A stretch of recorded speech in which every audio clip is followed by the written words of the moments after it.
me pueden dar lo que hay los delegados. A Vamos a las esperar 5 18:30 minutos. picamos motor. ¿Cómo? A 6:30, ¿verdad? 18:30. Sí, vamos a esperar un ratito entonces. ¿Les parece un 5 minutos más? Se unen más y ahí damos inicio un ratito, ¿sí? Correcto, profesor, gracias. Excelente.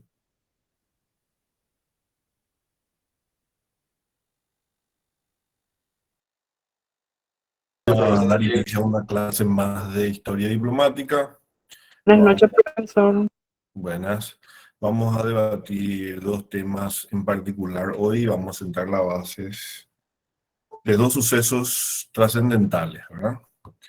Y antes de eso quería hablar con ustedes, le quería consultar si es que pudieron acceder al Classroom, si pudieron verlo, analizar un poco, ver los temas que ya pusimos, ya colgamos allí, si tienen alguna consulta con relación a ello y a lo que se planteó. Entonces es el momento de expresarse si es que tienen alguna duda. O si pudieron ingresar, no pudieron ingresar, cualquier inconveniente que hayan tenido o que no estén entendiendo. Yo ingresé sin problemas, gracias a Dios, y también respondí ese cuestionario o esa pregunta. Sí, son preguntas, como les dije, que van a ser de esa manera sin mucho preámbulo, no vamos a estar dando temas muy largos, todos trabajamos y también tenemos actividades particulares. La intención no es cargarles con un trabajo muy exhaustivo, sí van a tener un trabajo práctico grupal en su momento y ese sí va a tener un desarrollo más completo, más integral. Carlos, adelante. Yo no ingresé, no puedo ingresar, no. Voy a intentarlo nuevamente, voy a hacerlo y responder las preguntas, porque pero Sí, para esas entenderlo. preguntas, como ven, no tienen fecha de entrega, pero en la medida que contesten van a ser considerados para su, eh, para sus notas, ¿verdad? Entonces, van a ver que yo voy a ir leyendo, le voy a ir contestando sus respuestas en la medida que vayan contestando, ¿verdad? Algunos ya le contesté, no me contesta a todos al tiempo que envían sus respuestas, porque son muchos y lleva su tiempo la lectura, análisis y valoración. Entonces van a ir recibiendo seguramente por mensaje personal o en el mismo debate o lugar donde se desarrolla el debate, voy a ir contestando, ¿está? Entonces vayan contestando en la medida que vamos a ir consultando. Terminan las clases y vamos a ir colgando algunas preguntas, ¿verdad? Con relación a lo que vamos a dar hoy,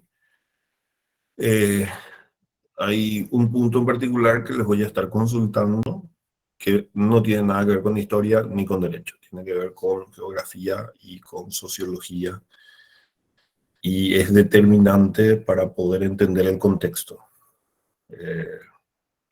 Una historia sin contexto no tiene sustento, entonces hay que darle un contexto y ese contexto le dan otras ramas a la ciencia. Desde la historiografía, la sociología, la geografía también, ¿verdad?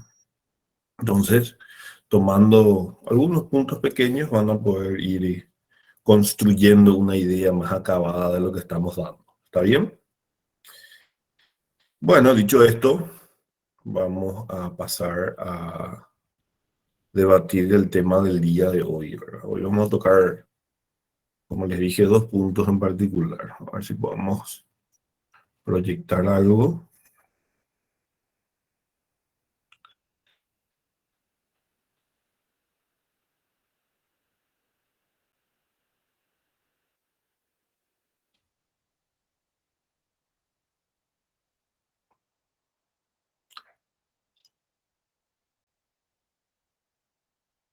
¿Qué tal se ve? Sí, se ve, Sí, profesor. profesor. Bueno, a los delegados, ustedes están admitiendo las personas que van solicitando, ¿verdad? Sí, doctor. Porque yo ahora me voy a la presentación, no es larga, pero no voy a estar en la posibilidad de admitir. Entonces, sí, por favor, están al pendiente de ello.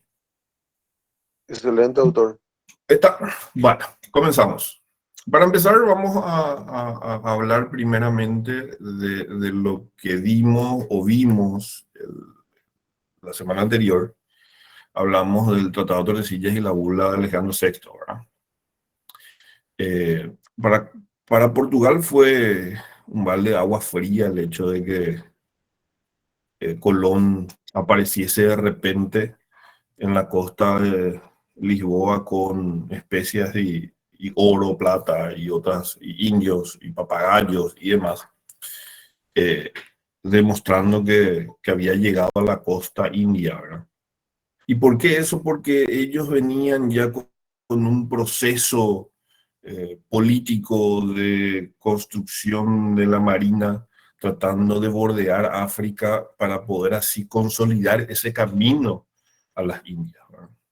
Entonces, para ellos, desde el Tratado de Alcazobas, eh, ellos aseguraban en el Tratado de Alcazobas que ese camino no se iba a tocar, pero si Colón llegó realmente a la India, entonces ese camino estaba en riesgo, ¿verdad? Entonces, superaron el Tratado de Alcazobas, violaron el Tratado de Alcazobas, esa fue la primera pregunta. ¿Llegaron realmente a la India o llegaron a una tierra intermedia? Como los portugueses, como el material que habíamos visto, tenían un conocimiento más acabado de lo que es la proporción de la tierra. Entonces ellos podían entender que fácilmente se podía tratar de una tierra intermedia, ¿verdad? Y es como se desarrolla la discusión a partir de ahí entre Castilla y Portugal, ¿verdad? Entonces Pedro II invoca con Francisco de Almeida a verificar realmente qué es lo que Colón descubrió, ¿verdad? Y ahí se inicia el proceso diplomático que pasa primero por Alejandro VI, en donde Fernando le pide al Papa que intermedie y el Papa emite sus bulas en 1493. Y estas bulas lo que hacen es determinar una posible solución, ¿verdad? Plantea ya a intermediación de Colón, quien es el que plantea la idea de hacer la línea divisoria, dividiendo el mundo en dos partes, y el Papa lo hace, ¿verdad? Ahora, ¿cuál es el problema con el Papa? Ahora, realmente el Papa tenía la posibilidad de atribuir tierras, tenía esa jurisdicción, tenía esa capacidad de jurisdicción sobre los súbditos. Y vamos a tocar, o les voy a plantear lo que decía el fraile dominico Francisco de Vitoria, que es el padre del derecho internacional. Y él es el que expone por qué él creía que no era posible esta situación o esta capacidad para con el Papa, ¿verdad? ¿Qué sostenía él? Primero, que el Papa no es señor temporal o civil en el sentido justo de todo el mundo. O sea, no tenía imperio sobre todo el mundo. Él tenía imperio sobre quién. Solamente por la feligresía católica, ¿verdad? Si el Papa tuviese el poder temporal universal, no podría cederlo a los príncipes seculares con perjuicio propio y de sus sucesores. Y tercero, el Papa goza solamente del poder temporal necesario a la vasta administración del orden espiritual. Y cuarto, el Papa no tiene poder temporal de especie alguna sobre los bárbaros e infieles, porque sobre estos no ejerce poder espiritual.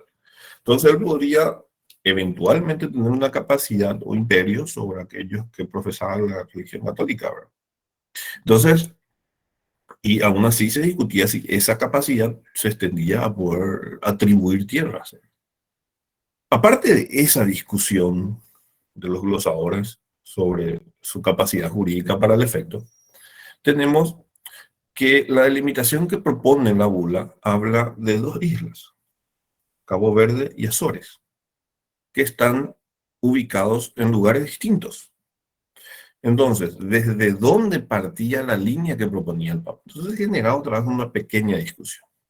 Y es así como llegan a la necesaria solución por un acuerdo interpartes. que es el Tratado de Tordesillas, ¿verdad? Ya en 1494, en donde se juntan ambas cortes y establecen esa división de tierras. No deja de tener un inconveniente, y esto es importante para nosotros, porque realmente deja en la incertidumbre dónde realmente pasaba la línea de Tordesillas. Es relevante. ¿Dónde terminaba Brasil y dónde comenzaban los territorios pertenecientes a España, ¿verdad? Eso fue una discusión que se extendió hasta casi entrada este siglo, ¿verdad? Así tenemos que se llega al Tratado de Tordesillas, y Portugal ya, si bien no hay registros, todo hace suponer que ellos tenían conocimiento de la existencia de Brasil, ¿verdad? Y si bien la mayoría de los materiales no exponen quién ni cómo llegaron a Brasil, o hablan de casos fortuitos para llegar a Brasil, realmente no existe un documento fehaciente que así lo hable, pero realmente es muy improbable que hayan llegado a esa concepción de 370 lenguas sin haber tenido conocimiento de eso, ¿verdad? De la existencia de Brasil. Por eso se atribuyen esa porción de tierra hoy denominada Brasil. El problema del Tratado de Tordesillas pasa porque, si bien soluciona el problema de la bula de Alejandro VI, en donde hablaba de 2 islas referenciales, ya habla solamente de una, no expone tampoco desde qué punto a qué punto, o de qué punto iniciaba dentro de esa misma isla el conteo de las leguas, ¿verdad? Si es en el extremo oeste o en el extremo este de la isla que yo empiezo a contar, o en el medio de la isla, ¿verdad? O sea, no hay una solución para el efecto. Entonces, dependiendo de qué extremo se trate, hay una variación de la línea de Tordesillas. Y también no especifica a qué proporción de leguas se tomaba. Anteriormente había 2 formas de calcular las leguas, ¿verdad? 1 y 1/4, 1 y 1/6, y 2. Entonces, ¿cuál era la proporción o cómo se tomaba esa línea de Tordesillas? Entonces nunca se definió, y aparte de eso, deberían de haberse reunido en varias oportunidades comisiones enmarcadoras que nunca se reunieron, ¿verdad? Tratando de desarrollar esa línea divisoria. Entonces, con esa problemática vamos a ir viendo qué ocurre más adelante, ¿verdad? Bueno, vamos a hablar un poco de este señor, don Pedro de Mendoza, quien es el que va a tomar la situación prioritaria en este tiempo, ¿verdad? Comenzamos diciendo que Colón fallece en 1506. Él muere creyendo de que llegó a la India, ¿verdad? Sin embargo, recién en 1513 se tiene certeza de que no se llegó a la India. Y esta certeza se da a partir de que un caballero denominado Vasco Núñez de Balboa llega a la espalda de las tierras de América Central y consigue llegar al Océano Pacífico o Mar del Sur, ¿verdad? Lo hace en el día de San Miguel Arcángel, el 29 de septiembre de 1513. Ahora, si pueden leer un poco la historia de Vasco Núñez, cómo llega hasta ahí, es bastante novelesca, ¿verdad? Él, apremiado por las deudas, se mete de polizón en una expedición que venía a América. Es descubierto como polizón. La pena por polizón era darle muerte. Los marinos que los conocían a él terminan abogando por él, le salvan de la muerte. Y el capitán de esa expedición termina muriendo en la expedición en Centroamérica. Y él asume básicamente el liderazgo de esa expedición, y él es el que llega o termina llegando al Mar del Sur, ¿verdad? bastante interesante cómo se da esa situación con Vasco, ¿verdad? Y a partir de ese descubrimiento, entonces surge una nueva situación. O sea, en algún momento los mares se tienen que unir. Entonces, en esa lógica es que empieza a desarrollarse el pensamiento. ¿Y por qué se desarrolla? Porque eh, los portugueses ya consiguieron forzar, y aquí ya de la mano de Vasco da Gama, ¿verdad?, el estrecho del Cabo Tormentoso, y terminan llegando a las Molucas, bordeando Portugal, ¿verdad? Bordeando África, ¿verdad? Entonces, para ellos ya fue una necesidad buscar un camino en el entendimiento de que no llegaron a la India. Y así es que se necesitan nuevas expediciones para poder descubrir estas tierras. Y allí nace la expedición de Juan Díaz de Solís. Él es contratado por la corona española para descubrir ese estrecho o ese lugar donde se juntan los mares, ¿verdad? Él debería llegar hasta las Molucas por el Asia, hasta al Asia por el estrecho, y empieza su expedición llegando a Maldonado, más o menos cerca de Punta del Este. Le llamaron la Candelaria, en Uruguay, en lo que hoy es Uruguay. Y bajan hasta encontrar el Río de la Plata, ¿verdad? Ellos lo llamaron Mar Dulce en su momento. No sé si conocen, si han ido a Uruguay, a Montevideo o Buenos Aires. El estrecho o el ingreso del Río de la Plata es muy amplio, tiene casi 200 kilómetros de extensión entre costa y costa, ¿verdad? Bastante grande, básicamente un mar, ¿verdad? En Montevideo está eso, Sí, desde la Montevideo unión. se ve y parece un mar, ¿verdad? O sea, solamente por el color del agua uno eh, identifica, ¿verdad? Pero mirando al horizonte uno ve solamente agua, ¿verdad? Es bastante amplio. Profesor, y es Sí, de arena blanca, pero el agua es como agua de río. es agua de río. Y por eso el color del agua es lo único que te da a entender que no lo es, ¿verdad? De hecho, Solís creyó que llegó al lugar que estaba buscando, ¿verdad? Y él se adentra, él es el primero en adentrarse en el Río de la Plata, eh, considerando el tamaño, pero el hecho de que el agua no era salada es lo que a él le, le llega a la necesidad de investigar, ¿verdad? Se adentran y un poquito adentrados, si ustedes entran en Google Maps ahora, fuera de esta presentación, van a poder ver, y pongan Martín García, Isla Martín García, hasta ahora está esa isla, más o menos ahí es donde él se instala. Eh, Se llamó así porque uno de los marinos que tenían la expedición de Solís fallece ahí y se termina eh, enterrándola a este marino en ese lugar, ¿verdad? Eh, de ahí ellos vuelven hacia el Uruguay nuevamente, hacia Maldonado, bajan y ocurre una escena dantesca con Solís. Son tomados por sorpresa por los charrúas, los indios charrúas, y básicamente los despedazan a él y a dos marinos más frente a toda la tripulación. Claro, estaban los marinos en el barco y se baja él con dos, tres. No sé si a parlamentar con los indios o qué intentó hacer, lo que sí es tomado por ellos y básicamente descuartizado a los ojos de los otros. Y allí es que la expedición de Solís decide tomar rumbo hacia España de vuelta. Se quedaron sin Solís y entonces deciden volver. Y antes de avanzar, le quería leer un poco lo que un historiador, y lo trae Hipólito Sánchez que lee en su libro como comentario. Habla de los charrúas, describen a los charrúas.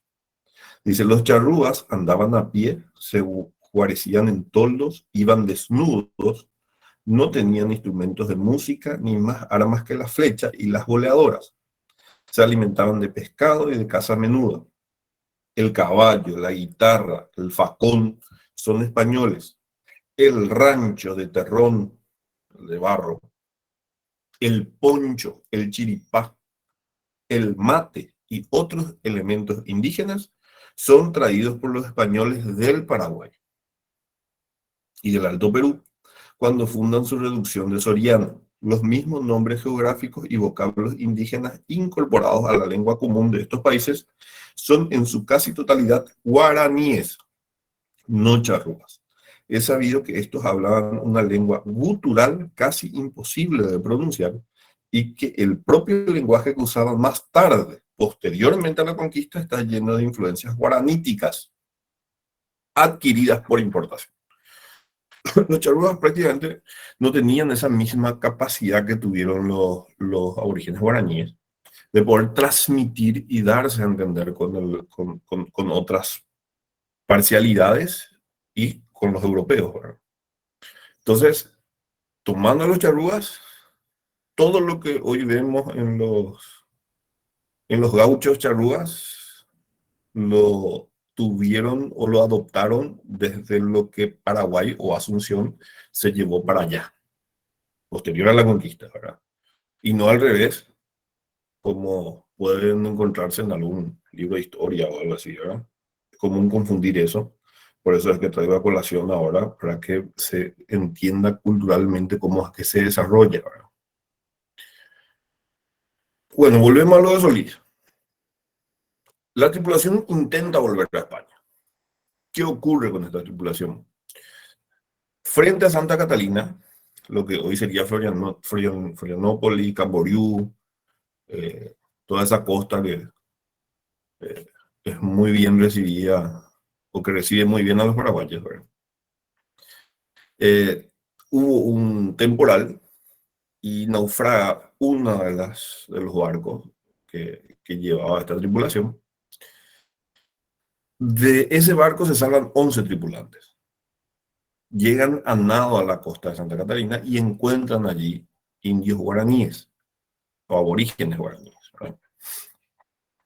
¿Quién estaba entre estos 11 que se relacionan con los tupí guaraníes? Estaba un señor llamado Alejo García. Ellos terminan viviendo casi 8 años en esa costa de Santa Catarina, ¿verdad? Y en la zona de la isla de Florianópolis, Camboriú y demás. De hecho, si revisan en el mapa el nombre de las ciudades y de los pueblos de la zona, son todas con influencia guaraní. Hasta San Pablo, inclusive, si van viendo, todas tienen una influencia altamente guaraní, ¿verdad? Estos indios tupí le hablan de la existencia del rey blanco con mucho oro y plata.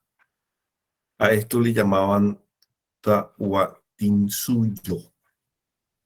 Y en donde estaba el oro y la plata se llamaba Potosí, que por desviación de la pronunciación terminó en Potosí. ¿Okay? Y este Potosí significa cerro del que brota plata en quechua. Ahora, ¿cómo los indios guaraníes sabían de esto? Los indios guaraníes vivían en constante movimiento y tenían caminos desarrollados por toda la región.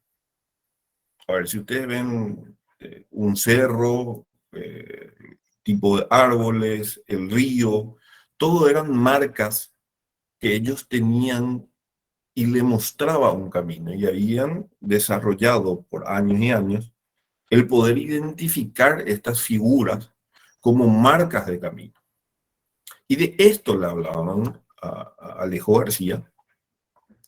Y Alejo García incluso en este tiempo aprendió a hablar el guaraní.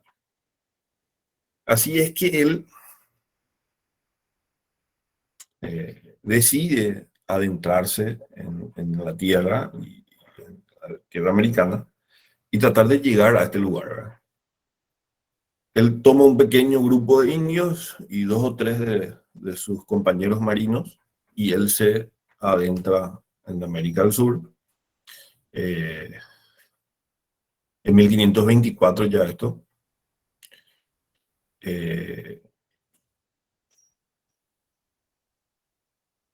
Llega de hecho al Perú. Él va por el camino, cruza lo que después usó Álvaro Núñez como camino para poder llegar hasta allí, ¿verdad? Básicamente llega al Paraná, a la altura de lo que sería Ciudad del Este, más para arriba, Alto Paraná, cruza y sube hacia el Canindeyú, llegando hasta la zona que hoy es Brasil, ¿verdad? Del otro lado del río Paraguay, cruza el río Paraguay y se adentra hasta llegar a las estribaciones andinas. Él, en todo ese derrotero, imagínense la capacidad que tenía, él ya había juntado más de 200 indios de los lugares donde iba llegando, él los adosaba a su pequeño ejército, ¿verdad? Llega hasta allá,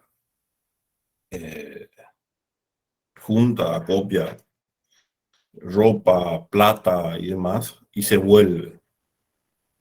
Cruza de nuevo el río Paraguay en la zona de lo que sería hoy San Pedro, y allí despacha a unos indígenas con cartas que él escribió de puño y letra contando los periplos que hizo, enviándole a los otros españoles que quedaron en Santa Catarina a la espera de ellos, ¿verdad? Y termina él falleciendo en la costa del río Paraguay, en la zona de San Pedro. Y Manuel Domínguez dice de él: así acabó en 1525 el descubridor del Paraguay de Charcas, el primero que se internó en la tierra de los Mayáes. Llegó a los Andes peruanos y penetró en los dominios del Inca. Cruzó Curitiba, 17 años antes que Álvaro Núñez. Descubrió el Paraguay 4 años antes que Gaboto. Exploró el Chaco 13 años antes que Ayolas. Entró en Charcas 13 años antes que las huestes de Pizarro. La historia le da este lauro a aquel gentil aventurero. Imagínense todos los periplos que vivió, ¿verdad? Terminó muriendo en Paraguay, en la zona de San Pedro, lo que sería hoy la villa de San Pedro, después, y hoy San Pedro. Y quedó esa idea y esa leyenda, por así decirlo, de este caballero en sus compañeros que no hicieron el periplo con él, ¿verdad? Así, están ahí, ¿verdad? Sí, profesor, atento, adelante, atento. Sí, adelante. profesor.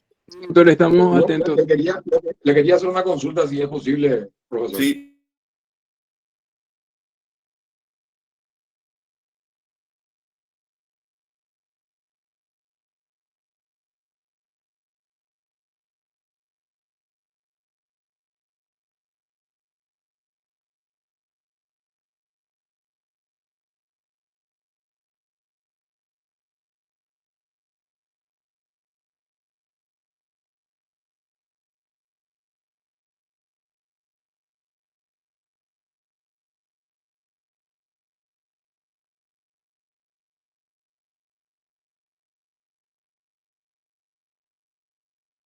Paraguay, cruzó el Chaco. O sea, la referencia que hace es a eso, ¿verdad? De hecho, era Asunción, no era Paraguay aún, ¿verdad?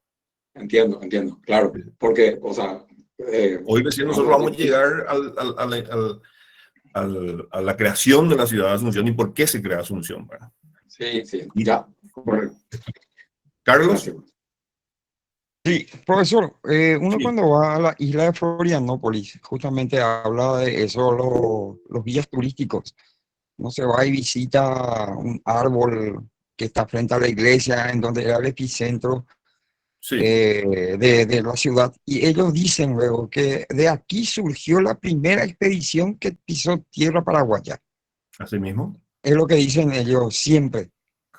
Y ahora estoy entendiendo mejor por qué, ¿verdad? Sí. ¿Por qué Y, era eso, verdad?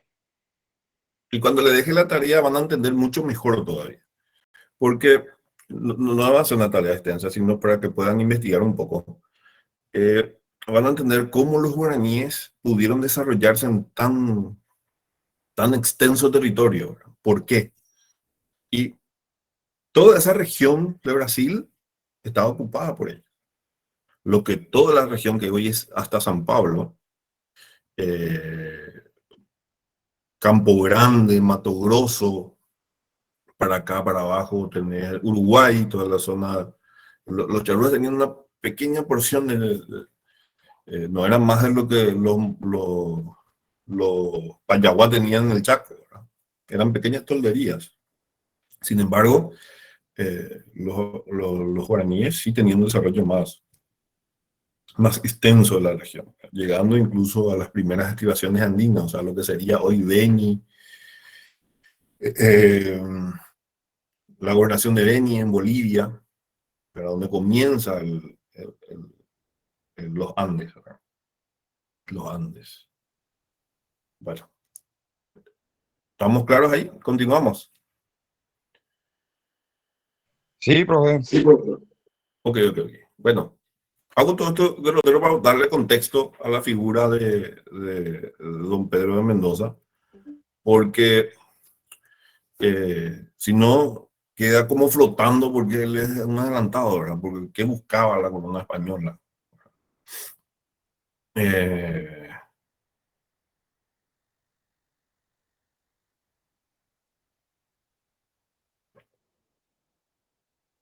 terminó descubriendo la corona española el estrecho, ya con Magallanes y Elcano, ya en 1520, Magallanes era un portugués. Y este portugués fue el que construye esa expedición, llega al estrecho, cruza el estrecho, termina muriendo en el Pacífico, cerca de Filipinas. Y Elcano es que termina la expedición haciendo el camino desarrollado, consolidado por los portugueses, ¿verdad? Entonces él sale de España, llega a las Américas, baja hasta el estrecho, cruza, sube hasta América Central de vuelta por el lado del Pacífico y va en línea recta hasta las Molucas, ¿verdad? Esto se hizo en 3 años.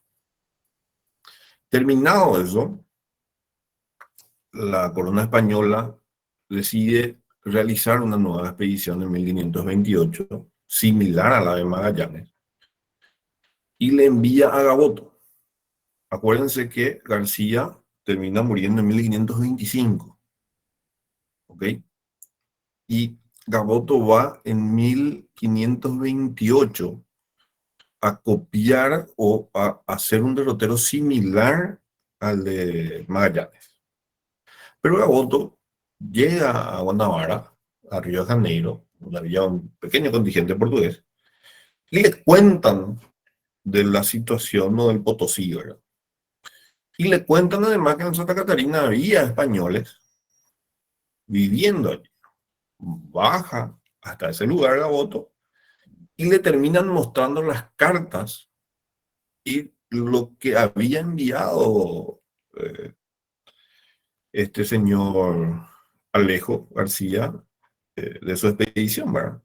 Entonces, Gaboto se siente tentado. De hecho, los marinos, las crónicas hablan que los marinos lloraban de emoción contándole, diciéndole, ustedes son los más afortunados del mundo, porque con esos barcos, imagínense si Alejo García lo hizo caminando, ustedes con esos barcos van a ir a traer más de lo que pueden cargar. Entonces Gaboto abandona la idea de meterse de hacer la vuelta al mundo y se mete en el Mar de Solís, o Mar Dulce o Río de la Plata, se adentra, funda Santi Espíritu, expedición al Paraná, expedición al Paraguay, llega más o menos a la zona de emboscada. Hasta ese lugar llega un barco. Y allí se encuentran con unos indios muy rebeldes y terminan devolviéndose, ¿verdad? Vuelve a Santi Espíritu, el Santi Espíritu inicia una nueva expedición, lo hace por 2 veces y en esta segunda vuelta vuelven a tener contratiempo. Cuando vuelven a Santi Espíritu encuentran a Santi Espíritu totalmente destruida. Entonces Gaboto termina desechando la idea de hacer el derrotero, ¿verdad? Hago esta mención de Gaboto porque en muchos libros de historia, algunos de ustedes habrán estudiado seguramente que Paraguay se descubrió 2 veces, ¿verdad? Uno por tierra y el otro por agua. Uno de García por tierra y Gaboto por agua, ¿verdad? Hacen esa distinción. Y cierto, si bien Alejo García lo hizo caminando, fue el descubridor de la región, ¿verdad? Fue el primero en pasar por estas zonas. Y Gaboto lo hizo por barco, ¿verdad? Pero ya lo hizo en afluencia a lo que Alejo García ya había conseguido, ¿verdad? Bueno, ¿qué pasa en interín se da esta expedición de Gaboto? Pizarro y Almagro ya estaban en Perú. Y si se acuerdan, no voy a hacer mucha mención a eso, pero fue bastante sanguinario lo que ocurrió allí, ¿verdad?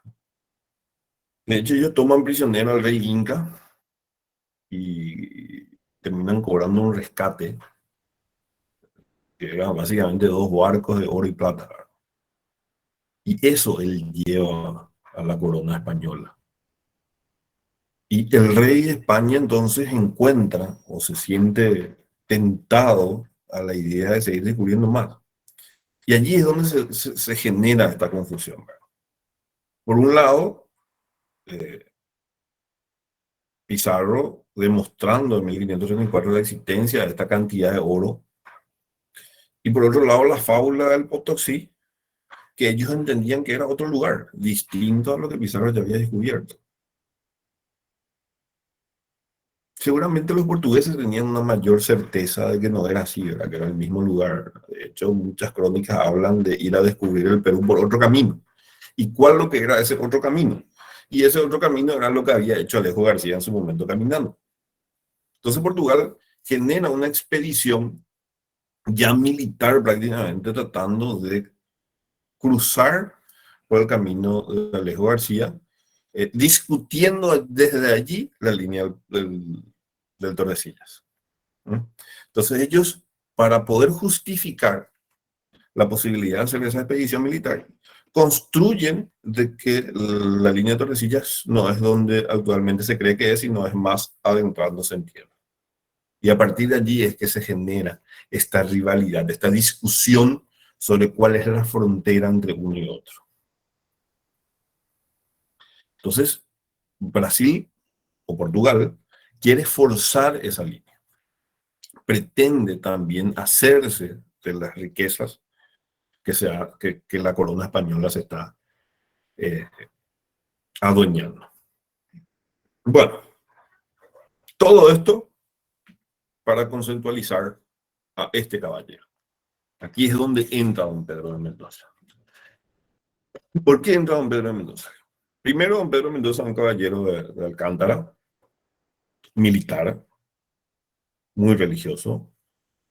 Nació y vivió en Toledo. De hecho, la capitulación de primer adelantado del Río de la Plata se da en Toledo, la firma. Y lo que Mendoza le propone a la corona es: déjame, dame los poderes, investime de tu figura y yo voy a cuidar las tierras que te pertenecen, a mi costa. Toda esta expedición de don Pedro de Mendoza se hace a costa de él. ¿Y por qué se hace a costa de él? Don Pedro de Mendoza formó parte del ejército que saqueó Roma. Y en ese saqueo de Roma, él se vio muy beneficiado. Entonces, él tenía, aparte del título que le daba la sangre, ese poder adquisitivo, ¿verdad? Entonces él propone a la corona traerle o protegerle. Aparte de eso, se da una cuestión en el proceso de conquista, que es la cuestión religiosa. Desde Inglaterra o sea, toda Gran Bretaña se da el luteranismo y hay como una corriente que hace discutible la figura católica en el mundo, ¿verdad? Entonces, tenían eso como parámetro, además de la fuerte influencia musulmana que se había tomado la península por muchísimo tiempo. Entonces ellos querían consolidar la religión en las tierras donde vayan conquistando.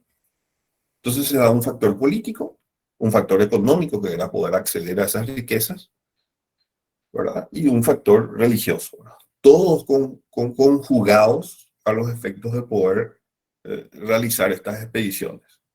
¿Y qué es lo que buscaba don Pedro de Mendoza? Y don Pedro de Mendoza lo que buscaba era o sea, verse nuevamente beneficiado con todo lo que pudiera encontrar. Entonces firman la capitulación. ¿Y qué es lo que es la capitulación? Y la capitulación no es más que un contrato. Es un pacto entre personas. En este caso, un ciudadano y la corte, el Estado, de aquel entonces. Le dan la figura de adelantado. ¿Y qué consistía? Era hereditario. Él podía disponer de esa figura. Él podía testar esa figura. Y de hecho lo hizo. Él le nombra, al momento de volver a España, a Ayolas como su continuador de esa capitulación, de este documento. Entonces él era gobernador, era el jefe civil, al ser gobernador, era el jefe militar y era el magistrado. Entonces él era todos los poderes en uno solo. Entonces dirigía civilmente, o sea, podía establecer las ciudades, disponer de cómo se iba a constituir, fijar leyes. Jefe militar, disponía de las armas de los caballeros que le acompañaban y a su vez era magistrado. De hecho, en su viaje, él termina dando muerte a su segundo con el simple hecho de invocar sacramentalmente el hecho de que él disponía que él falleciese. Entonces, esa capacidad tenía Mendoza. Entonces, el 21 de mayo de 1534 se da la suscripción de esta capitulación. Aquí hay un extracto, un pequeño extracto de lo que decía esta capitulación. Y vamos a ir leyendo extractos porque lo que considero más relevante.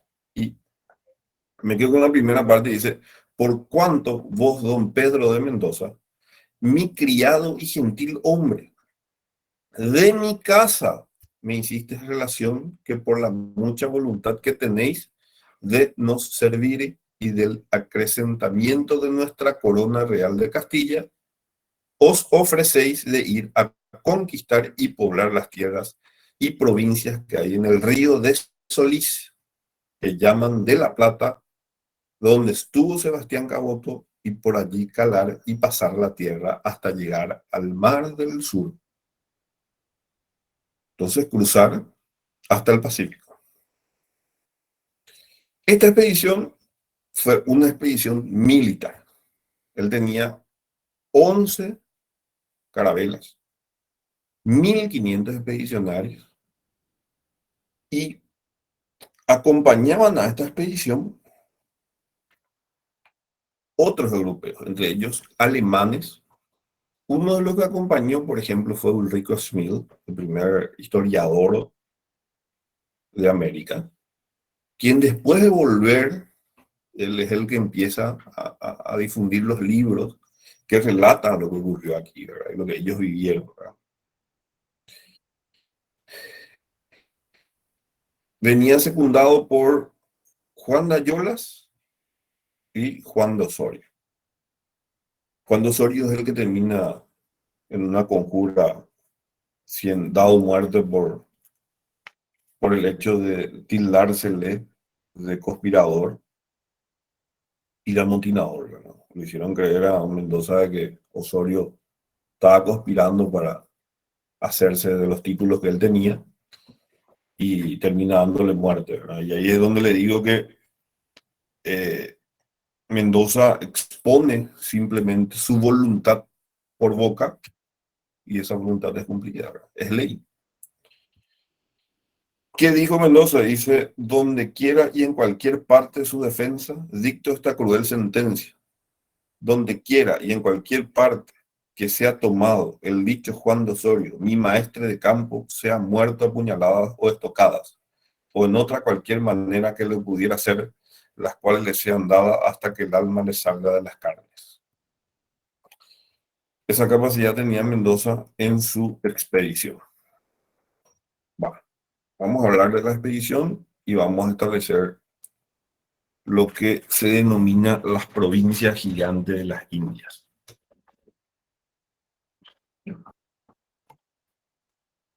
Primero, ellos llegan al estuario en 1536, en febrero de 1536. Ellos salen en octubre de 1535, llegan a Río de Janeiro, de hecho pasan un tiempo, todo noviembre, todo diciembre, quedan en lo que hoy es Brasil, y recién en febrero ellos se adentran al Río de la Plata. Y allí ellos llegan a lo que sería hoy Buenos Aires y se da la primera fundación de Buenos Aires, en febrero de 1536.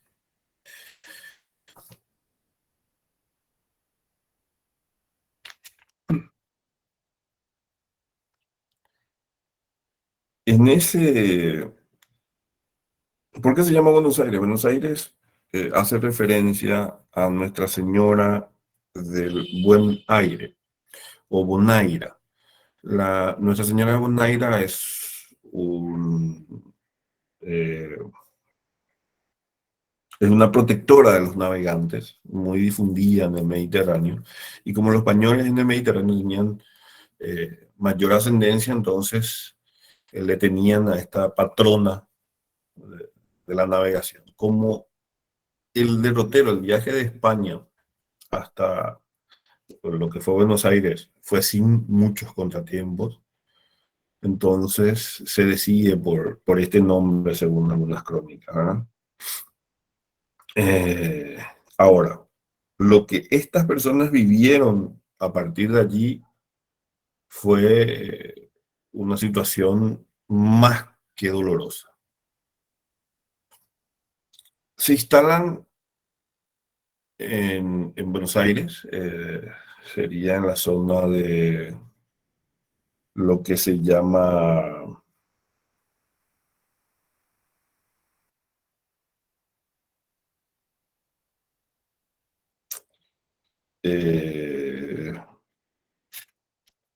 no me estoy recordando el nombre de la región, lo que sería el río Luján.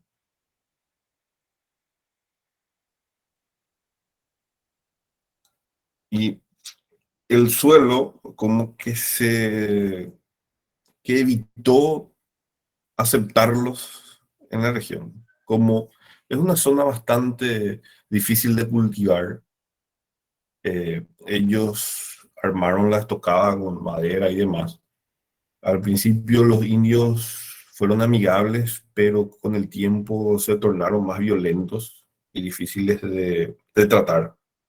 Esto motivó a que Mendoza ordenara a su hermano que con un contingente repeliera a los indios, y a partir de allí fue hostilidad pura. Eran atacados constantemente y ya lo que comían en su momento eran solo los pájaros que se acercaban, que ya ni se acercaban porque ellos usaban la pólvora, disparaban sus arcabuces y hacían un sonido que hacía que ni los pájaros se acercasen, ¿verdad? Entonces, sufrieron una inanición terrible. Le quiero leer lo que exponía Ulrico Smil con relación a este tiempo. Dice: no nos quedaban ni ratas, ni ratones, ni culebras, ni sabandija alguna que nos remediara en nuestra gran necesidad e inaudita miseria. Llegamos a comernos los zapatos y cueros todos.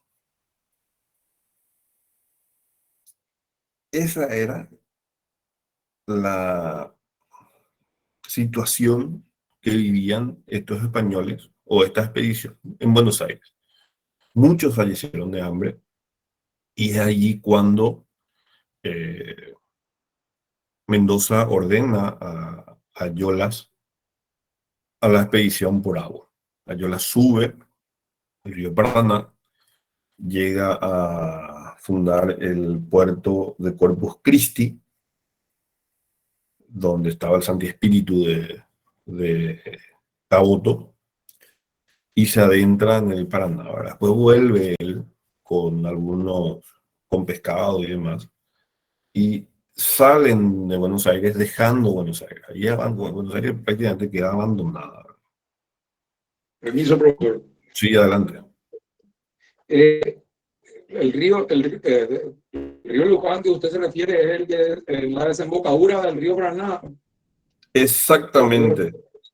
Y de ahí Ya. para arriba tiene un nombre hoy, que es lo que no estoy recordando. Viste que Campana. puede ser Campana. Porque Donde está la refinería de la Acción, o sea, la sí, EPO. exactamente. Porque Sí, Campana. viste que hablan del Riachuelo como lugar, donde se Sí. fundó primeramente Buenos Aires, pero el Riachuelo es más inhóspito todavía, porque de hecho en Buenos Aires no se podía llegar en barco. Uno llegaba hasta cierta zona, debía bajar y se iban carretas, porque el agua era un lodazal, ¿verdad? Que no permitía que los barcos, encallaban los barcos, ¿verdad? Sí. Entonces metían un carrete y vos te bajabas, qué sé yo, 50, 60 metros de la costa y venías en carreta de tu barco hasta el puerto, ¿verdad? Claro. O sea, la descripción que hacían de Buenos Aires, ¿verdad? Tan poco gentil el terreno que no permitía No que... decir hostil, ¿verdad? Y sí, era hostil ya con los indios atacando, ¿verdad? Ahí los pampeanos eran bastante difíciles de controlar, ¿verdad? Entonces, dale, señor.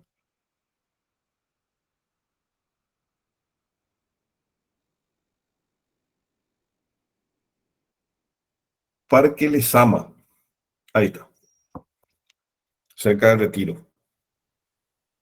Es, Ahí es, es el lugar. exactamente, es más hacia el río otra vez de lo que vos me describiste. Sí, sí, sí, así es. Exacto. Bueno, Yolas va, o sea, vuelve junto a Mendoza. Aquí tengo que hacer una precisión que nos dice ya, que Mendoza en este tiempo ya estamos hablando de un señor de mucha edad y complicado ya en su movilidad y demás, y a agregarle que estamos hablando en pleno invierno de Buenos Aires, ¿verdad? El invierno de Buenos Aires es uno de los inviernos más fuertes y complicados que puede haber.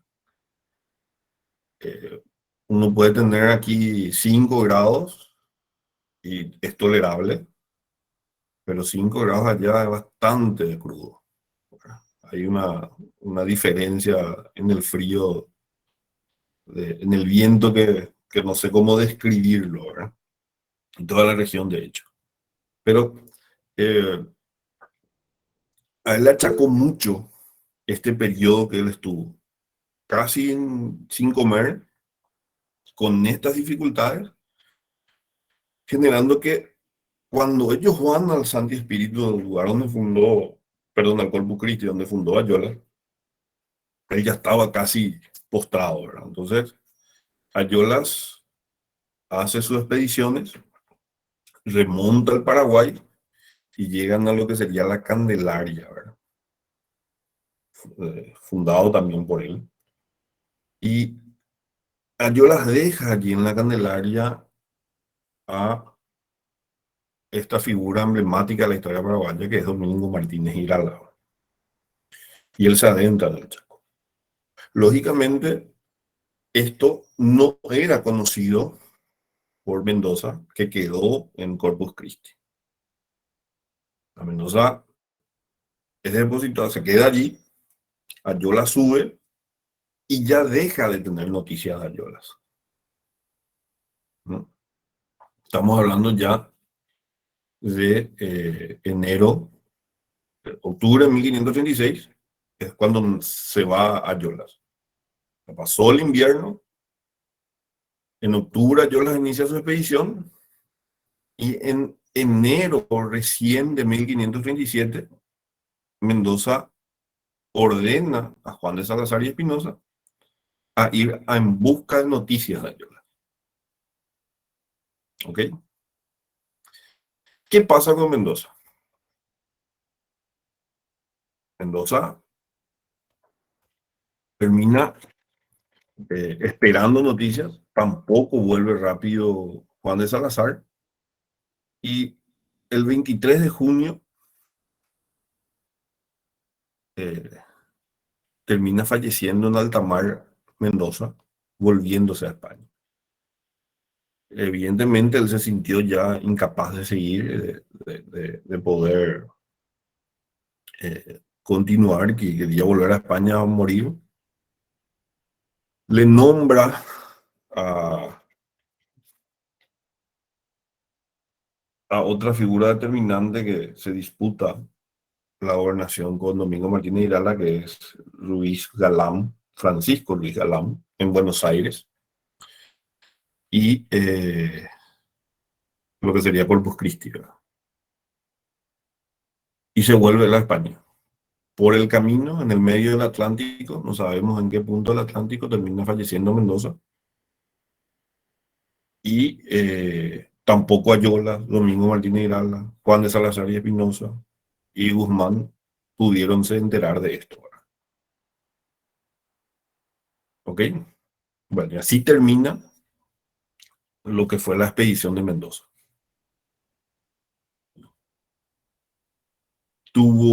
Se preparó con una pompa y una construcción de proceso nunca antes vista, y sin embargo termina en una debacle particular de él, ¿verdad? No consigue lo que buscó y tampoco pudo alcanzar la gloria que tal vez él pretendía tener en las últimas etapas de su vida. Ahora, ya vimos la expedición, ya vimos qué buscaba. Buscaba fundar y poblar la zona, llegar al Potosí y hacerse de las riquezas de allí. Pero ¿qué más quería? Habíamos dicho que Portugal iba a enviar una expedición también militar, tratando de alcanzar también el Potosí. ¿Cuál era la misión primordial de Mendoza? Cerrarle el paso a Portugal. ¿Se fijan? Tenemos en la línea lila lo que sería el Tratado de Tordesillas, que termina básicamente en lo que es San Pablo, que es la posesión portuguesa. Y todo lo que está en naranja viene a ser la provincia gigante de las Indias, o el territorio asignado a don Pedro de Mendoza. Vamos a leer. La provincia estaba compuesta al norte, perdón, al límite sur de las Guayanas, o la línea del Ecuador, que es la línea superior naranja que está allí. Lo que está, las divisiones que están dentro de lo naranja, no le hagan caso todavía, así ya vamos a hablar de ellas. ¿Veis? Solamente vamos a mirar lo que es naranja. Entonces, al norte tenés las Guyanas y al oeste tenés los contrafuertes andinos, la gobernación de Pizarro y Almagro, y desde Ester, donde terminaba la gobernación de estos, 200 leguas de costa sobre el Pacífico. ¿Ok? Lo que hoy es, por ejemplo, Iquique, Chile. Todo Mendoza, el Cuyo, toda esa región pertenecía a la gobernación de Pedro Mendoza. Van a encontrar en algunos materiales que dicen, incluso de hecho en libros argentinos, que la gobernación de Pedro Mendoza es hasta el estrecho. Y no es así, es hasta estas 200 leguas. Sino qué sentido tiene especificar o poner expresamente 200 leguas. Hubiese puesto 500 leguas, ¿verdad? Hicieron 200 leguas. Al sur, que sería el paralelo 36 grados, 57 minutos y 9 segundos, que es el límite tomado de las 200 leguas sobre el Pacífico, y de ahí hasta el Atlántico y la línea del Tratado de Tordesillas. A este territorio se le denominó Provincia Gigante de las Indias.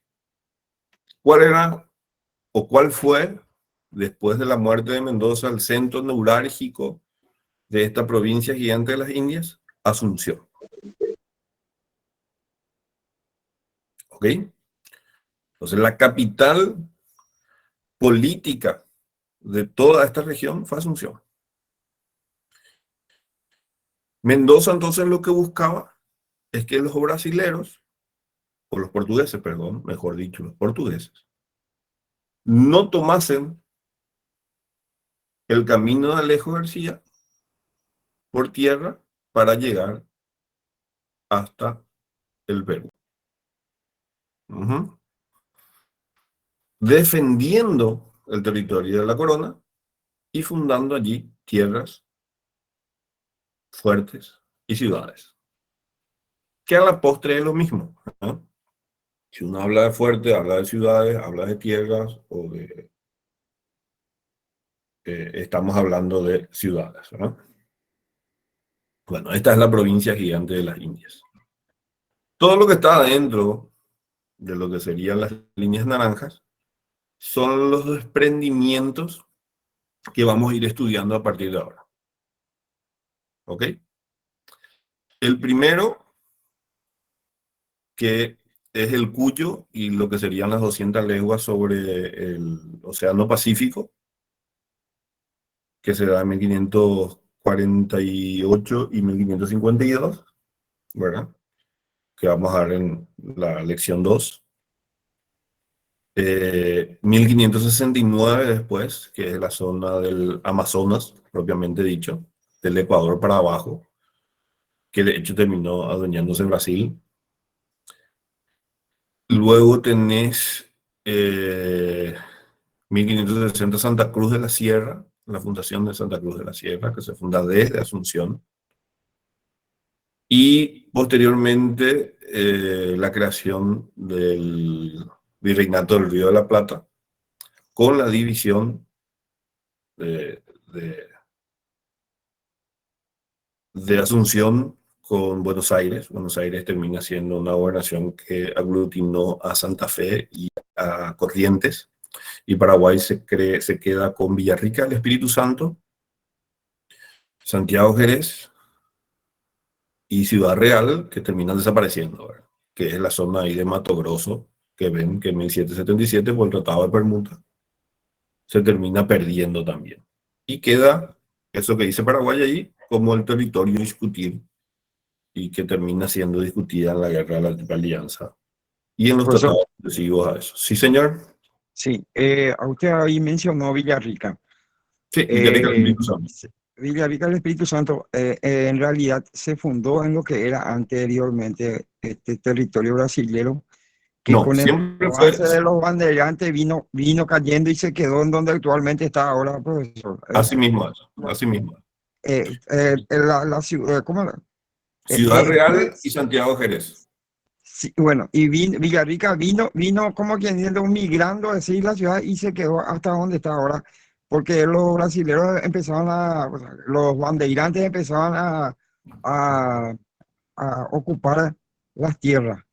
Así mismo, así es, caballo, así mismo. De hecho, vamos a tocar eso, vamos a ir hablando, porque eso genera una situación jurídica posteriormente, que es el itapucietis, que es la figura que se construye a partir de allí para poder justificar o legitimar este avance. Em, si tomas el mapa, que ves ahí que está como pintado, creo que en verde, ¿verdad? Para arriba y de la cordillera del Maracayú para hacia el Brasil es la región donde estaban estas tres ciudades. Hoy tenés Corumbá y otras provincias, ¿verdad? Toda esa región fueron ciudades fundadas por Asunción, desde Asunción. ¿Ok? Bueno, todas estas cuestiones que estamos tocando así a grosso modo ahora, lo vamos a estudiar mucho más profundo más adelante, porque estos emprendimientos son los que van sentando las bases para las discusiones jurídicas después de los tratados, ¿verdad? Me, me, me explico bien, ¿verdad? Bueno, no nos quedó nada más. Bueno, entonces, esto correspondía a Asunción. Resumiendo, don Pedro Mendoza, ¿qué buscaba? Defender el territorio, ahí tener la expedición militar. Claramente era salirle a paso a Portugal y que no avancen.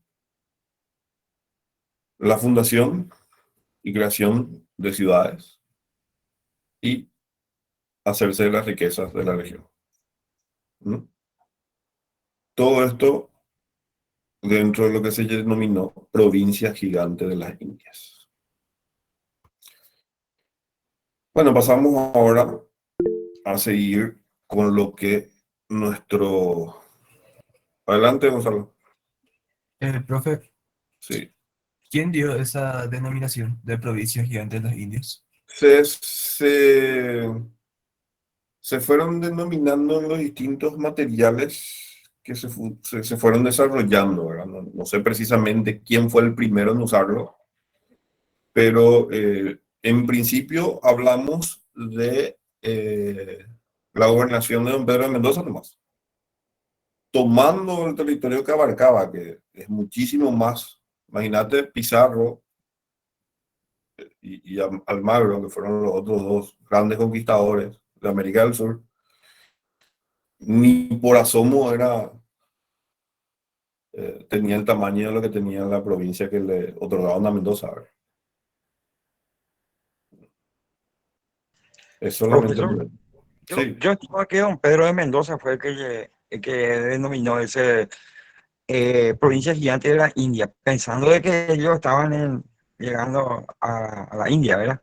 No me quiero aventurar porque realmente no. Yo más bien entiendo que fueron los que escribieron con relación a las travesías y demás, lo que le fueron dando esa denominación, significando la extensión. Recuerden que anteriormente escribir de historia se mezclaba mucho con la literatura. Los que escribían mucho en romántico, ¿verdad? Y hacían toda una ceremonia al contarlo. Nosotros por ahí escribimos un poco más ejecutivamente. Si toman un libro en la actualidad, no usan los términos ni las formas de expresión o las metáforas que se utilizaban en aquella época cuando se trataba de explicar algo, ¿verdad? Era como mucho más ceremonial la forma de exponer las cosas, ¿verdad? Y a partir de ahí creo yo que desarrollaban este tipo de títulos, ¿verdad? en la forma de tratar de justificar. Nosotros, como tenemos influencia audiovisual, para nosotros es más fácil mostrar una imagen y hablar sobre ella para poder graficar. Mira, no sé si me voy explicando. Pero el que escribía anteriormente sin lo audiovisual, le era mucho más difícil generar una íntima concepción sobre lo que quiero explicar, ¿verdad? Entonces eso genera esa forma de escribir también. Eh, si, si yo no tengo el soporte audiovisual, seguramente voy a tratar de en mi relato darle cierta espectacularidad también, ¿verdad? No sé quién levantó la mano ahí, que me voy. Yo, Laura, profesor, adelante. sí, nada más hacerte una consulta. Son a través de estos sucesos, ¿verdad? Que se le nombra también a Asunción madre de ciudades, si no me Madre ciudad, equivoco. claro, porque a partir de allí es que se empiezan a fundar y de hecho vamos a tocar eso. Entonces, solamente a modo introductorio lo que se viene después. Bueno, Ok. señor, Quería nomás contar, usted estaba hablando sobre Domingo Martínez de Irala. sí, Bueno, importante también tener un detalle importante con relación a Domingo Martínez de Irala, que fue más o menos el primer padre de los mestizos en Paraguay. Creo que tuvo más de 300 hijos el no sé mestizo. cuánto tuvo, pero sí. Pero sí, algo así está, así era que salió, que si no era más de 200, casi 300 hijos tuvo él, justamente. Sí, vamos a hablar de ese gran hombre. No por los 300 hijos, claro, no me tomen a mal. De hecho, él consigue políticamente constituir una amalgama y una relación armoniosa entre los aborígenes y los europeos, ¿verdad? Y eso marca una diferencia sustancial con el resto de las ciudades o de las zonas conquistadas. Imagínense que los incas desaparecen, los mayas desaparecen, y sin embargo nosotros hoy, si queremos hacer una significación sobre algo, cuando el corazón habla, lo habla en guaraní. No la Asunción no fue hay asunciones que no hablan nada de guaraní, pero son una minoría a su vez, ¿verdad? Pero gran parte de los paraguayos, cuando hablan de amor, lo hablan en guaraní. Cuando hablan del chiste, lo hablan en guaraní. Cuando hablan del enojo, lo hablan en guaraní. Y eso es cultural. Y gran parte se da a este caballero Irala que supo ver o supo construir esta relación, ¿verdad? Bien o mal, ¿verdad? De hecho, la clase que siguiente vamos a dedicarle íntegramente a esta coyuntura. Hoy vamos a desarrollar un poco más de lo que es la Fundación Asunción y vamos a dejarla ahí para dedicarle íntegramente a Domingo Martínez Giraldo y su influencia eh, en la clase siguiente, ¿verdad? Bueno, volvemos a Asunción. Nos quedamos en que Salazar fue a buscarle a Yola, ¿verdad? Hasta ahí quedó nuestro relato. Volvemos a ese punto. Eso fue el 25 de enero de 1537. Él sale de Buenos Aires, ahí en la zona de Corpus Christi. Y a un pequeño relato de nuestra lámina habla directamente ya de la fundación, pero vamos a comentar un poco cómo se sucederían los hechos, ¿verdad? Él sube el Paraguay. ¿Quién levantó la mano? Laura y Ramón. Oscar Ramón.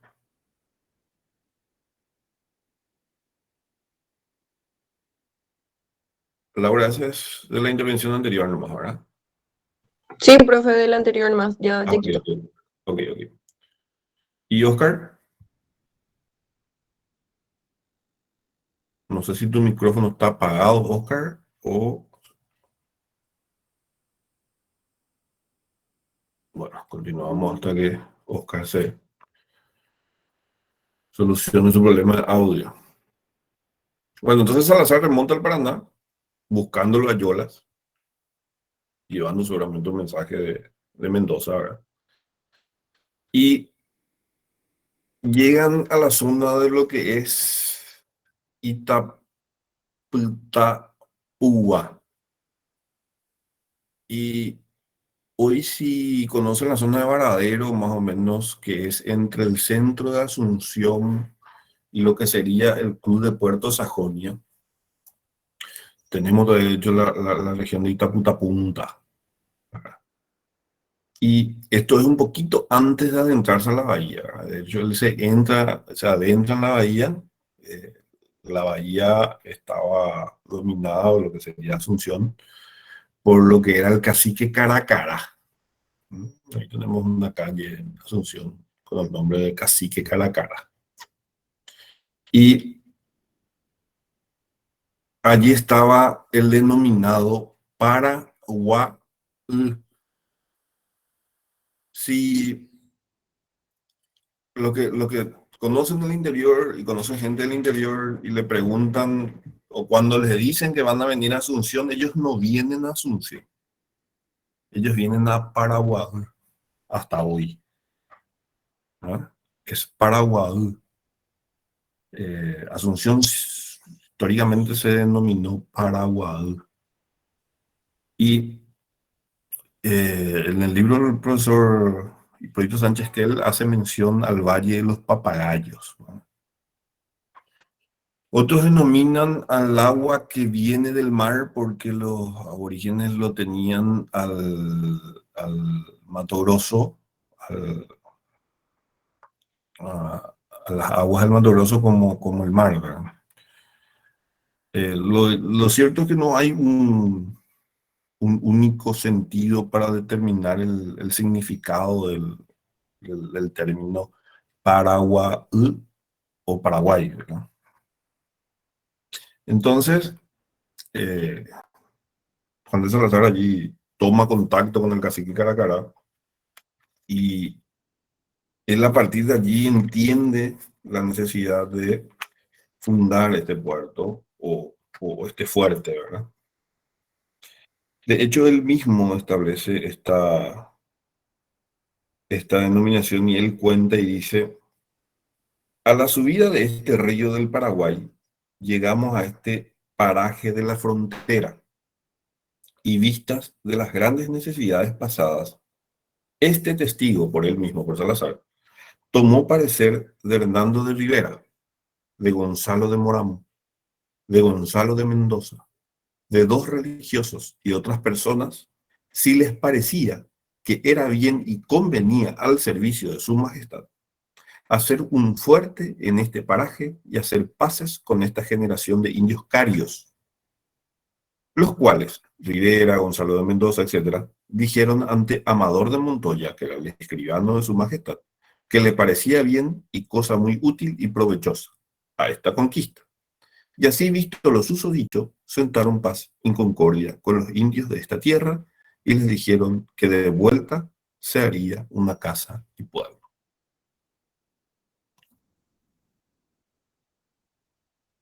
Él propone, o sea, todos los que venían en las expediciones eran nobles. O sea, estaba el marino común, que era el que era rejuntado y pagado para que forme parte de la expedición, pero la mayoría de los que participaban en esto eran españoles nobles, eran españoles que tenían esa capacidad de poder disolver. Y de hecho, aquí lo que hace Juan de Salazar es proponerle a los que le acompañaban si estaba bien visto hacer esta ciudad de Asunción, ¿verdad? De hecho, quedaron así y estamos en enero todavía de 1537. él va a su cometido, a encontrarse con Ayolas, sale de la bahía, remonta desde el Paraguay para arriba y llega a encontrarse con Domingo Martínez y Lara. Ellos se juntan en la Candelaria, que era la ciudad que había fundado Ayolas, y ahí Irala le da cuenta a Juan de Salazar de que Ayolas había adentrado en el Chaco y que él no tenía noticias. Entonces Juan de Salazar le dice a Domingo Martínez Irala, bueno, subí de vuelta a la Candelaria, ellos habían bajado para arreglar las naves, arreglan las naves ahí en la zona de lo que sería emboscada más o menos. Sería Piquetecué, la zona de Piquetecué más o menos. Preparan ahí la nave de Irala y se separan nuevamente. Irala sube a la Candelaria a esperar otra vez por las Yolas y Juan de Salazar baja a los efectos de cumplir con su cometido y de informarle a Mendoza, ¿verdad? Y así es como el 15 de agosto de 1537, el día de la Madre de Dios, es fundada la casa y fuerte Nuestra Señora de la Asunción.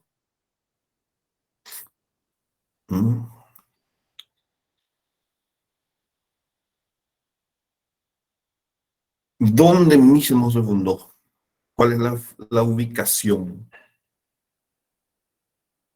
Los que tienen un poquito más años van a acordarse de lo que sería el Estadio Comuneros.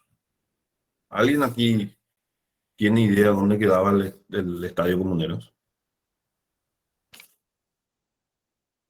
¿Alguna noción, algo? Si tomamos hoy el antiguo Cabildo y nos vamos hacia el Congreso, detrás del Congreso hay unas plazas que seguido van hasta el Palacio de los López. Se están ubicando, ¿verdad? Sí, profesor. Sería más o menos en ese lugar donde se habría construido. O sea, si ven, el río llegaba hasta cerca de donde hoy está ubican la Católica donde se mudó hoy el Lido Bar. Está el Lido Bar, está la Sí. plaza, está la Católica y allí ya estaba el río. Eso ya era la barraca del río. Y eso fue O sea, esa era cediendo. la bahía. La Esa era bahía. la bahía. Claro. Y eso fue cediendo a la ubicación actual hoy del río, que son fácilmente 50, 60 metros. Y de hecho está la costanera, ¿verdad? Muchísimo más. Y esa era la 150 zona de metros la... mínimo. ¿Cómo? 150 metros mínimo. Fácilmente. Entonces, esa era la zona donde se ubicó la casa y fuerte de Nuestra Señora. Después fue la iglesia de la Encarnación, que se había incendiado y de ahí se vuelve a construir en donde actualmente está la iglesia de la Encarnación. Y después fue el Estadio Comunero, ¿verdad? Que también ha sido demolido. Y ya cuando yo era muy chico, había una plaza. Y me acuerdo que estaban esos toboganes gigantes. ¿Sí? En ese lugar... A eso se le donde- llamaba la costanera. Sí, esa se llama la Nativa. costanera, porque la Chacarita no existía. O sea, si bien existía, no era más allá de Mompox, de la calle Mompox. Y toda esa zona que está ahí no estaba ocupada, como hoy sí está ocupada.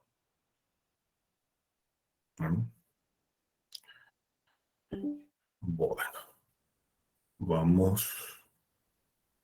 ¿Qué pasó con nuestra presentación? Ahí está.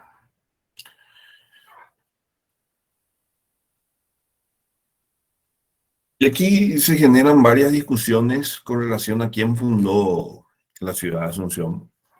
Incluso Cecilio Báez en su momento había discutido que Juan de Salazar no es el fundador de Asunción. Muchos le atribuyeron a Ayolas la fundación de Asunción. De hecho, en material argentino van a encontrar fácilmente que Ayolas fue el fundador de Asunción. Y muchos paraguayos también que Domingo Martínez Irala fue el fundador de Asunción. Esto en base a dos hipótesis, ¿verdad? Que Domingo Martínez Irala es el que le da estatus de ciudad al fundar el Cabildo, ya que en su momento Efraín Cardoso fue que en la Biblioteca Nacional de Buenos Aires encuentra el manuscrito de la fundación del Cabildo de Asunción el 16 de septiembre de 1541. Y otros dicen que cuando Domingo Martínez Irala hace posesión de la gobernación y manda a despoblar Buenos Aires, allí recién tiene carácter de ciudad, ¿verdad? Entonces, estos dos elementos son los que toman como para exponer que no es Domingo, que no fue Salazar el fundador de Asunción, sino Ayolas e Irala. Lo cierto es que se toma la documentación de la época y tenemos lo que dice Salazar en el momento de la toma de posesión de Domingo Martínez Irala, cuando le entrega la ciudad, le dice: hice, esto queda en el acta, hice e edifiqué este puerto a casa fuerte por servir a sus majestades para la buena guarda y conservación de esta conquista. O sea, él asume como fundador de la ciudad y el propio rey Carlos V, en el nobiliario de los conquistadores de las Indias, le dice a Juan de Salazar, le dice: vos poblaste la ciudad de Asunción. Y aquí entramos en una cuestión de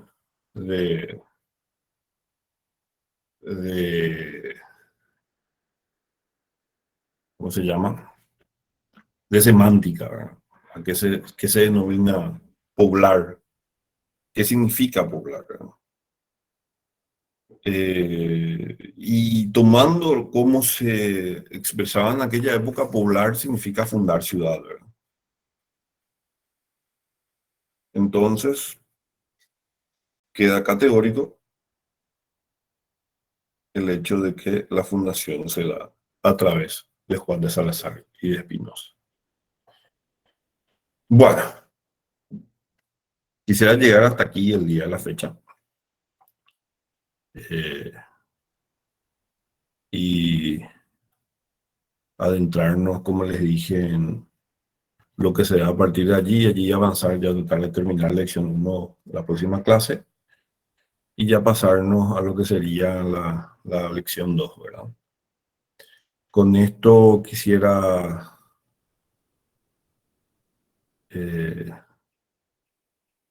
también comunicarles que vamos a estar desarrollando lo que va a ser el trabajo práctico.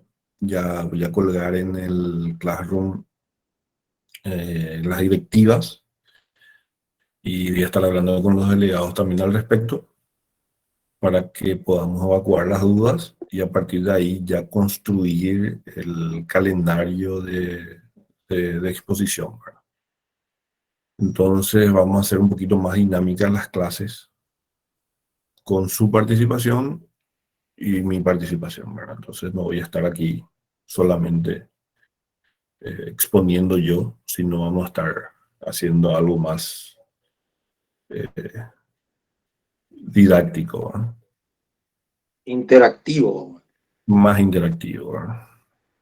A veces cansa, ¿verdad? Es muy difícil con esta materia enfocar y que no terminen aburridos en la exposición, ¿verdad?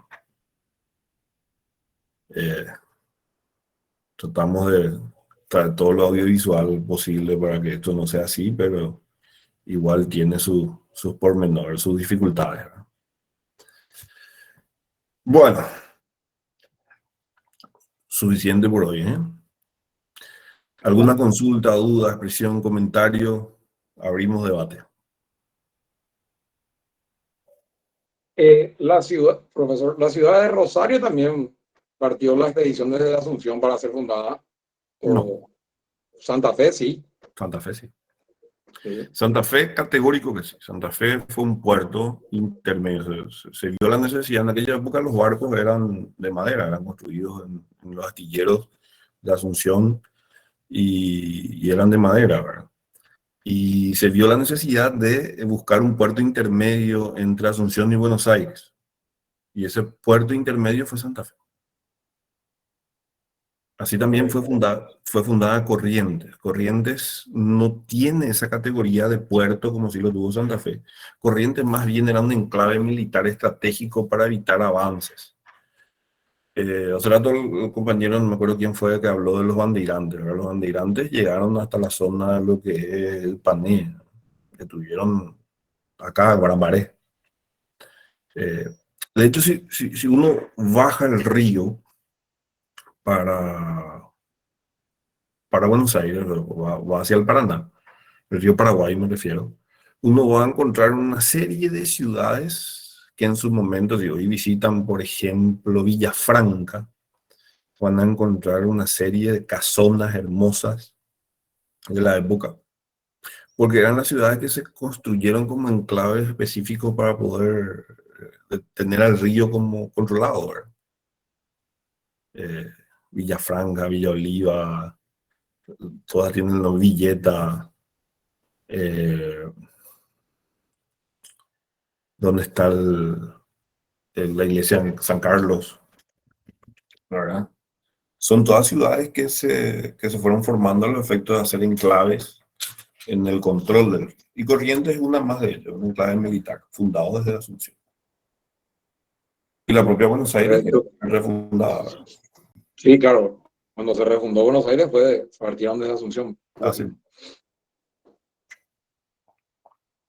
Sobre eso vamos a hablar también bastante. Vamos a ver si podemos conseguir el acta fundacional.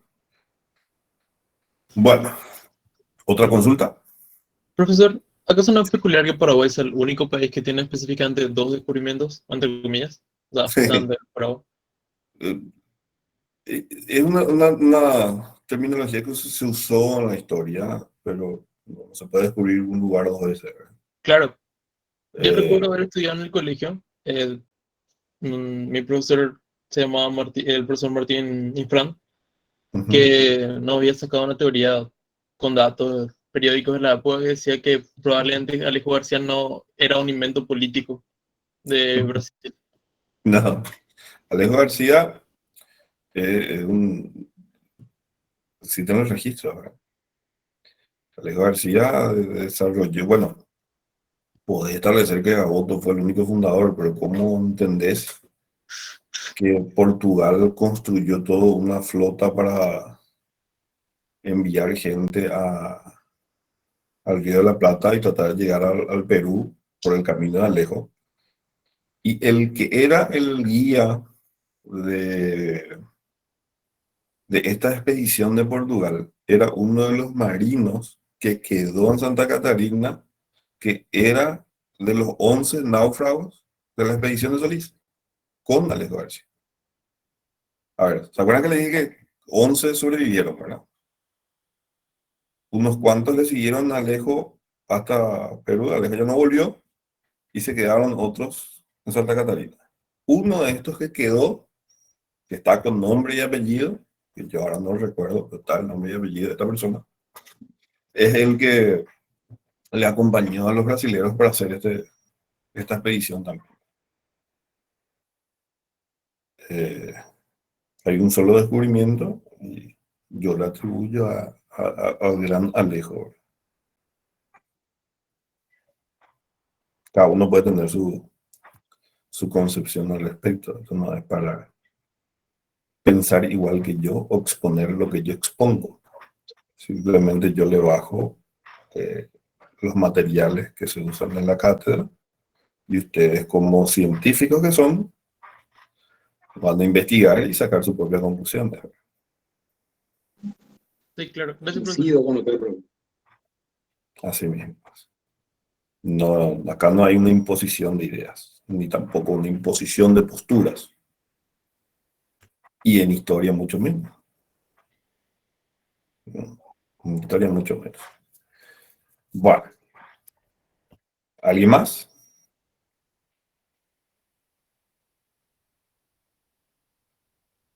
Ok. Siendo así, les agradezco nuevamente la atención. Espero que lo desarrollado haya sido del agrado y satisfacción de ustedes. Y que tengan muy buen fin de semana. Nos volveremos a encontrar la semana que viene por este mismo canal y tocaremos el tema ya de Asunción Fundada, Domingo Martínez Irala, la avenida Álvaro Núñez Cabeza de Vaca, los primeros desprendimientos y llegaremos hasta lo que sería Uti Possidetis, Ita Possidetis, los tratados que se dieron entre Portugal y España, que sentaron las bases de la pérdida de mucho territorio por los españoles. Muy buenas noches. Buenas noches, Buenas noches, profesor. profesor. Buenas Excelente noches, profesor. clase. Muchas gracias. Buenas noches a todos. Gracias por todo. Buenas noches, profesor. Buenas noches, profe. Buen fin de semana. Y a los compañeros también, ¿verdad? Jeje.